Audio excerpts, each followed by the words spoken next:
Books make you hope. Books make you dream. Books make you laugh. Books make you scream. This is the Books That Make You show, discussing books with authors and experts, unraveling the inner pages of all the books that help make us who we are. Hosted by Desiree Duffy. Welcome! It is time for us to gather around the radio, my bibliophiles. It is time for Books That Make You. And I'm your host, Desiree Duffy. Today, we're talking about books that make you excited about the future. Not all science fiction is dystopian doom and gloom. There are those books out there with a positive future, where we've overcome socio-economic challenges, where people and technology are used to answer greater cosmic mysteries. What positive themes do you like to read about? How about immortality, life after death, children overcoming obstacles and learning and growing? And what about our animal friends? And that whole idea of nature versus technology, but for the good of humankind. That's what I like to read too. Our guest today has written several books with these themes and more. Darren Campo is the author of the best-selling Alex Detail science fiction series. His novels include Alex Detail's Revolution, Alex Detail's Rebellion, Disappearing Spell, and Stingers. Darren Campo has also served as Senior Vice President of Programming Strategy at Food Network and the Cooking Channel. He previously served as Senior Vice President of Programming, Production, and Development for True TV, part of Time Warner's networks, including HBO, CNN, TBS, and TNT. And prior to those roles, he worked in various positions at Court TV and CBS. Darren is quite the creative fellow. Darren, hello. Thank you for joining us. Oh, it's so great to be on the show today, man. I am excited to have you. So let's unravel that big question. Why do you think it's important to have this positive outlook on our future and on technology in your writing?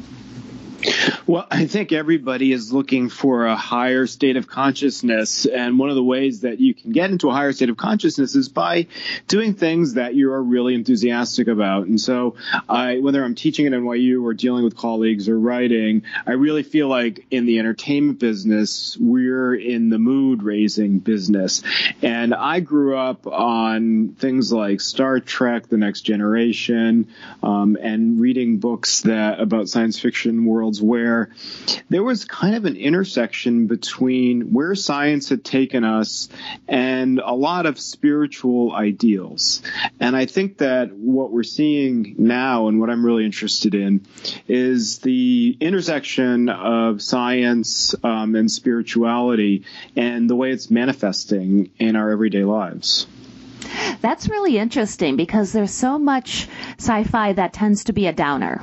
We have these dreary dystopian worlds where things they go horribly wrong. And what do you think that says about us as humans? Because I totally understand that there's a spirituality and a higher way of thinking, but yet we do gravitate to the worst case scenarios. Why is that?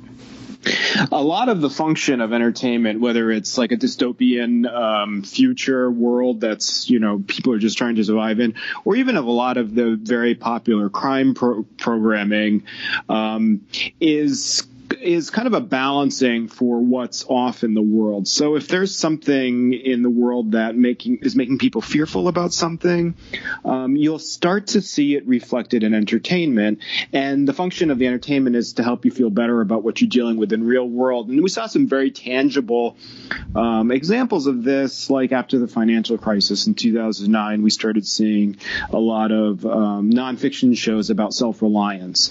And so the theme of self-reliance then started to feed into a lot of the scripted shows and a lot of the sort of dystopian worlds where if you're going to survive in a dystopian world, you're going to have to learn to be self-reliant. So there was a lot of people watching those shows and feeling like, or reading books and feeling like they were learning how to deal with what might be a difficult future and making them feel better, making them actually feel like they were getting some street smarts for their everyday life. Yeah, I mean, even that goes back to, it reminds me of how in the 1950s we had all of these horror movies about giant ants that got radiated. It was because of the fear of a potential nuclear war. Like, you saw it over and over again. Somebody would get transmuted, and it was exactly what you were saying. It was a reflection of what was going on in the world, and we kind of play out those fears through storytelling, basically, through movies or books or whatever, to kind of give us some kind of a release. That's right. And so we don't. So and when I write my books, there's obviously plenty of conflict in them, but I have tried to think about the conflict. The worlds I write about are a couple hundred years into the future, so they don't necessarily lend themselves to being post-apocalyptic. They're kind of like post-apocalyptic when we fix the apocalypse and then overcome, like you had said, socio-economic issues. And I'm more interested in great cosmic mysteries and life after death and the things that people have been struggling with to understand what is the meaning of life, what are we doing here, and then try to deliver that like in a very fun way using, the future kind of, talking about the future takes us out of the temporary conflicts that we have now. And so you're able to build a world that's outside of those temporary conflicts. And you can think, well, how is the world ideal, and what could we do? What could we overcome if the world has been idealized? What are the greater? There's always challenges out there. There's always new conflicts. Now tell us a little bit more, in your own words. Give us the setting. You've touched on so many things there. Just give us the lay of the land with the Alex Detail series. So Alex Detail's Revolution, there's 3 books. Alex Detail's Revolution takes place 250 years in the future. And Alex Detail was a child prodigy when he was 7 years old, and there was aliens invaded. There was this big, scary ship that was trying to extinguish the sun, and the governments of Earth and the military didn't know how to deal with it. But Alex, being a prodigy, figured out a way to defeat the ship, defeat the aliens, and they went away. So the government takes Alex. They want to keep him safe. They know, well, they could come back one day. So they keep Alex safe, but Alex doesn't get to do anything he likes. So 10 years later, when the aliens come back, Alex isn't a prodigy anymore, and he is just not willing to help fight another war. So the book opens with him waking up on a ship. He's been kidnapped. The ship is under attack, and he has no choice. He has to save the ship and fight in the war. Ooh, I like that. You have no choice. This is what you're destined to do. Now, one of the things that you say is everyone is potentially a child prodigy. How can that be? I think so. I think that if you I teach a lot of people who are teenagers at NYU. I've been doing that for 10 years. But when you see kids and you think about your own experience, there are a couple of things that are very clear. One is that as you grow up, you forget the things that you loved to do as a kid. And I really honed in on this in reading Jung and reading in Jung's later work, how he remembered as a kid that he liked to play in mud in the river. And after he had a heart attack and a near-death experience, he asked someone to bring him some mud from the river, which he played with, and he started to get better. And then he built this big monolithic house out of stones. And that's a real example of going back to what you loved to do as a kid. But he learned to remember what he loved to do. Now a lot of people say that's very impractical. I can't do the things I like to do as a kid. I have to pay the bills. I have to take care of so many responsibilities. And so there's sort of the crushing weight of life makes you forget everything that you knew as a kid. And I think that that's what I mean by everybody was a child prodigy. We just sort of forget it along the way. So the question is, how do you reattach to that? How do you How can you live a life of enthusiasm when you have a life of responsibilities? And I really try to put clues that have helped me, clues that I've seen in other people, and put those into all of the work I do, whether it's writing books or teaching or painting. I think really, really good stories are exciting and they have really fun characters. And then you find out like these bits of wisdom in them, like as Easter eggs. And that's really exciting to me. I like that. And here's the thing. I'm with you. I feel like that sense of wonder and that creativity that we all craved as children, it just gets beaten out of us. Mm-hmm. And we're told by society, our parents, that we have to pay the bills, we have to go to school, we have to study, we have to do this, we have all these things that we have to do. And I love to imagine a world where, and I'm all for, let's make it so that if people choose to, they could sustain themselves, some kind of a universal income where people could at least make ends meet. And hey, if you want to take a 6-month break from your job to go write that novel or to learn how to paint or do whatever it is, I mean, isn't that something that we could all identify with and appreciate and want? And wouldn't that make our society, just so much better? I think you hit the nail on the head. I think that would make a lot of societies better. Because I've been so interested in seeing Marianne Williamson in the media lately, because she teaches a course in miracles, and she does a lot of stuff like this. And I think a lot of people, and there are other people who are in the media now who talk about a universal income. And I think in science fiction and artificial intelligence, there's a very strong belief in that community that it will be a sort of a universal basic income generated from artificial intelligence. And so what does happen when you don't have the pressure, when you don't have the daily pressure? What can you do? Well, you find that your consciousness level starts to raise because you don't spend so much time in fear and anger. And a lot of the really great medical text and a lot of the medical learning, they would deal with, like, there were only 2 problems in homeopathic medicine. It was called wet man and dry man, and dry man was fearful and wet man was angry. And the theory was that being fearful and angry are sort of the roots of many, many illnesses. So in one case, you start to eliminate a lot of the illnesses that people have. And so people don't have illnesses. They don't have the fear of illnesses and all of the baggage that comes along with that. And then you free up your mind to be able to do other things. And if you're in a state of interest, like when you're interested in doing something, you're not stressed, you're not fearful when you're doing something that's and when you're doing something that's interesting. And then if you become enthusiastic, you'll start seeing miracles occur around you. People show up that are also enthusiastic. Unexpected coincidences happen, and you can get into that state of enthusiasm just by acting enthusiastic for maybe 30 minutes.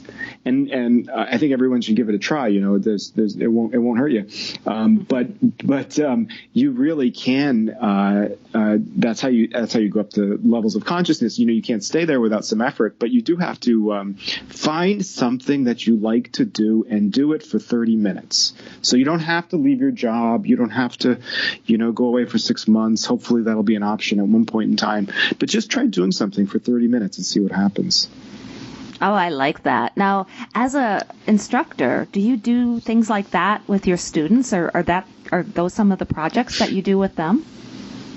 Oh, yeah. When you're an instructor, your job is to raise the mood in the room because you're standing up there talking.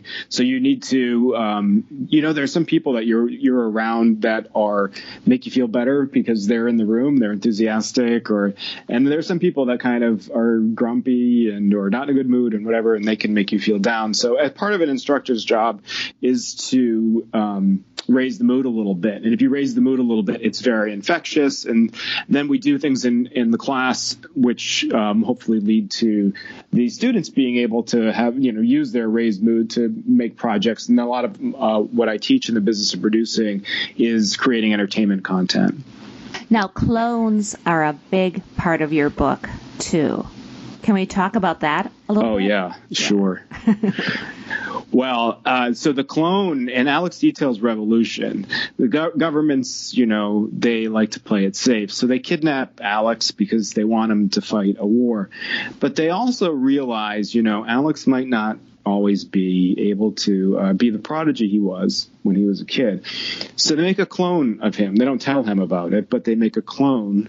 And the clone is kept away from Alex. The clone is sort of raised quickly and grown and fed all of this information and programmed to save the world. And so we have this little 7-year-old named George Spell, who's a clone of Alex Detail, who's kind of going around behind the scenes, pushing a lot of buttons and causing a lot of mischief because the clone, clones are like they're an archetypal thing, like a golem or like a Frankenstein, that when they're made, they don't have a soul.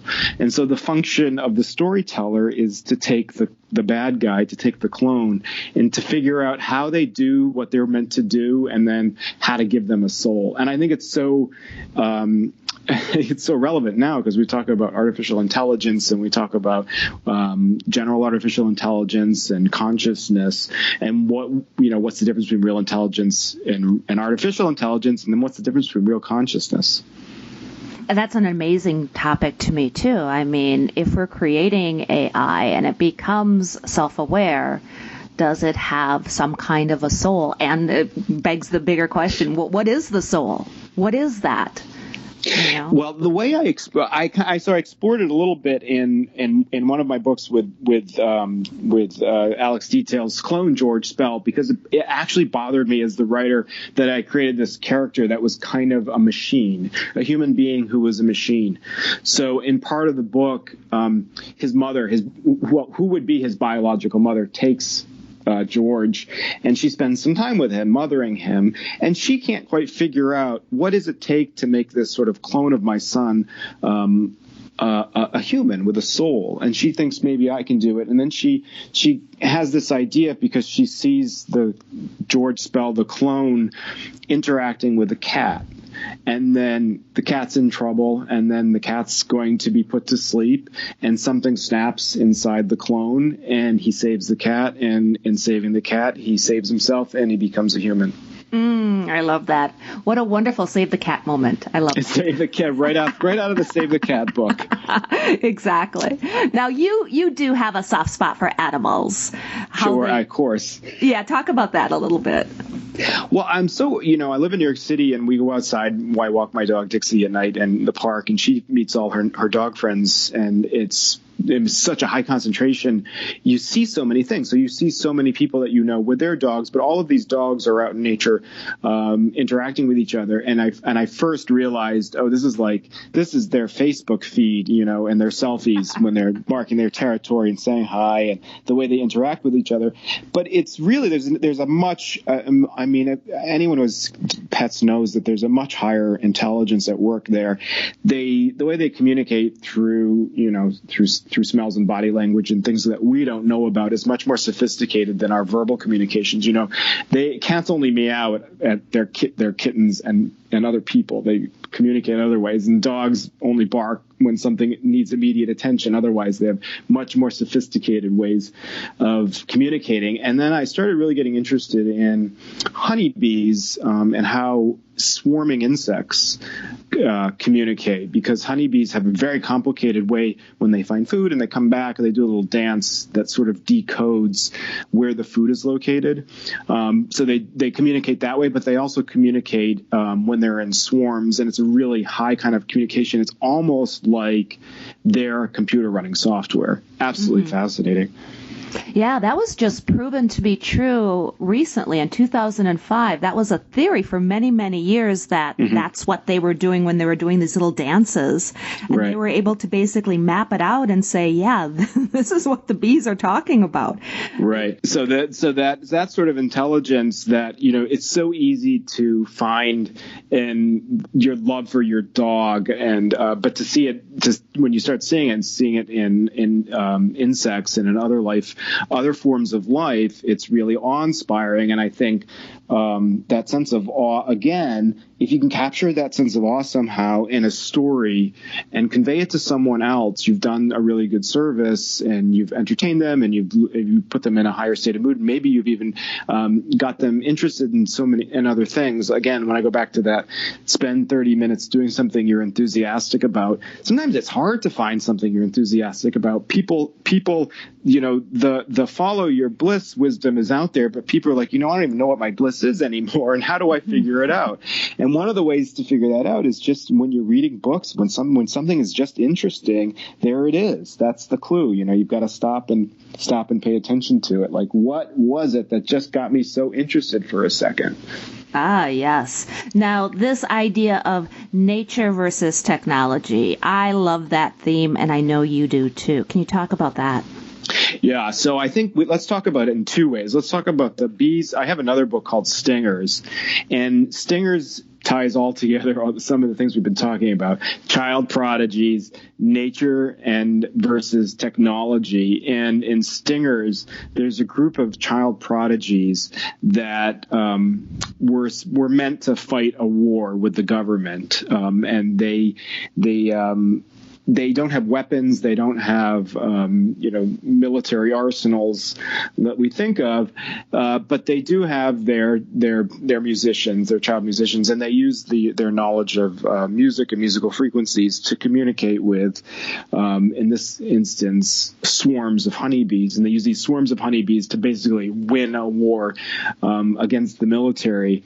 And it's also the insects also have clues to I believe they have clues to our biology and a couple of big mysteries. One is that there's big chunks of DNA that we just don't know what they do. We've mapped the genome. It cost $3 million to map the genome 3 years ago. Now it costs $5,000 and so in Moore's law, everyone can have their genome mapped, but we simply don't know what most of this DNA is there for. People call it junk DNA, and it reminds me of when people are talking about dark matter in the universe. They're like, we 90% of the stuff out there, we don't know what it is. We can't see it. We can't detect it. We just know that there's a force holding everything together.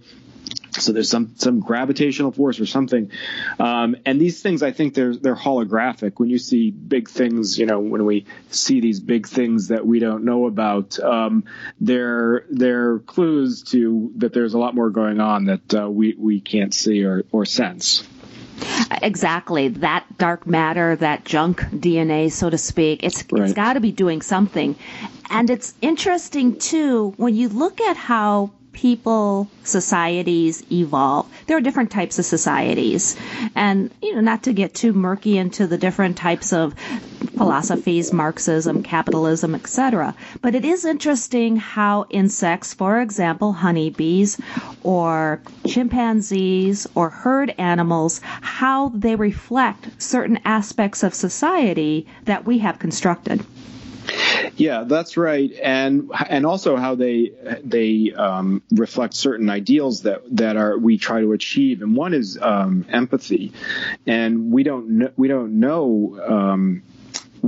know exactly what the equivalent of empathy is in animals.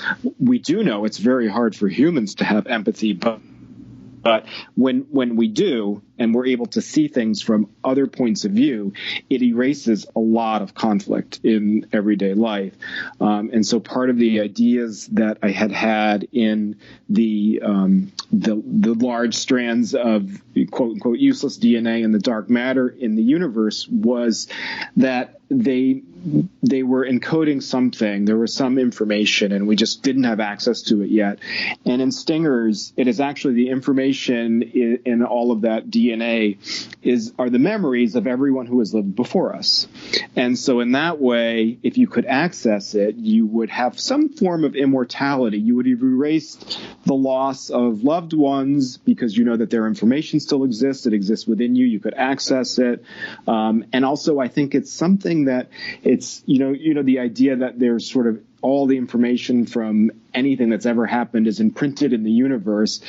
Maybe that's the dark matter. Maybe that's the Akashic record. It has so many different names, but these things, they're not new ideas. So that gives them a lot of credence.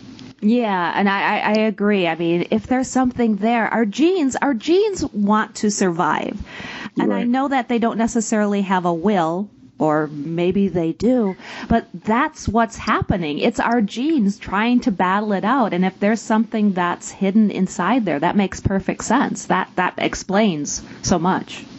I think so. I mean, we can only, it's fun to speculate about it, but that's why, if you're in a dystopian universe and you're in a dystopian future, you can't be figuring out about your genes. You have to be killing the zombie. So that's one of the reasons why some of the settings in my futures are idealized with technology and, without people who have a lot of the problems that we have today.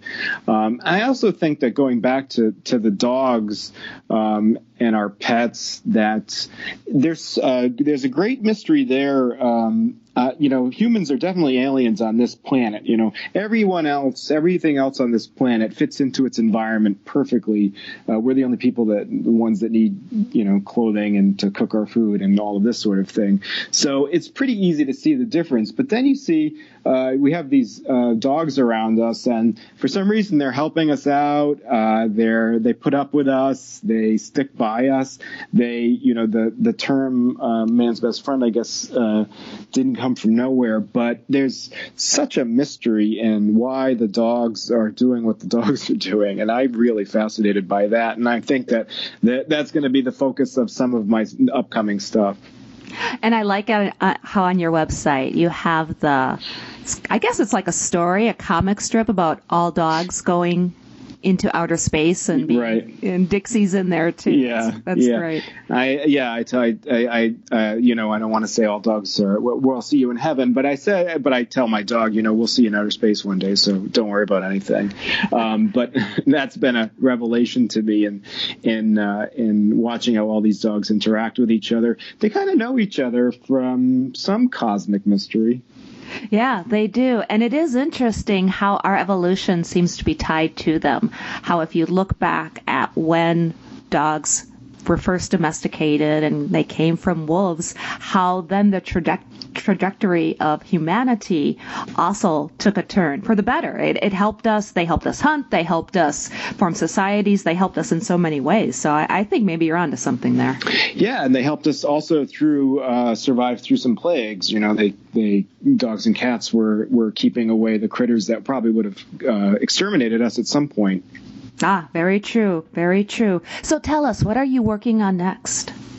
So there's going to be some more in the Alex Details series. There's 2 books out, Alex Details Revolution and Alex Details Rebellion, and there'll be a third Alex Detail book. And there will be more on All Dogs Go to Outer Space for sure. But as you said, it is on my website, my paintings of dogs and UFOs, if you want to get a taste of that. Absolutely. And tell us, where can people find your books? And give us a shout out on your website, social media. So you can go to darrencampo.com. You can find all of my books there. Obviously, you can find Alex Details Revolution, Alex Details Rebellion, and Stingers, which is a separate book, on Amazon, on my publisher's website, TV Guestbert. And I'm on all the social media under Darren Campo. But if you want to see my dog, you can look at Beagle Pup Dixie. She has an Instagram page, too. I love it. My dogs are going to have to follow your dog on Instagram. Okay. Darren, thank you so much. I enjoyed talking with you today. This has been so fascinating. Thank you so much. And thank you, everyone, for listening today to the Books That Make You show. Once again, my name is Desiree Duffy, and I invite you to find out more on our website. That's booksthatmakeyou.com. And when you're there, you can sign up for our newsletter. We give you the lowdown on new books and take you behind the scenes to introduce you to new authors and the books that you're going to just absolutely fall in love with. Plus, You can win books. We have so many bookish giveaways going on, so check that out on booksthatmakeyou.com. And you can also follow us. We're on Facebook and Instagram. Until next time, please, my friends, enjoy all of the books that make you just who you are. The executive producer for Books That Make You is Desiree Duffy. Produced and sound-mastered by Phil Giangrande. Engineering by Dave Nabox. Social media and promotion by Bree Sweeter. For more, visit booksthatmakeyou.com.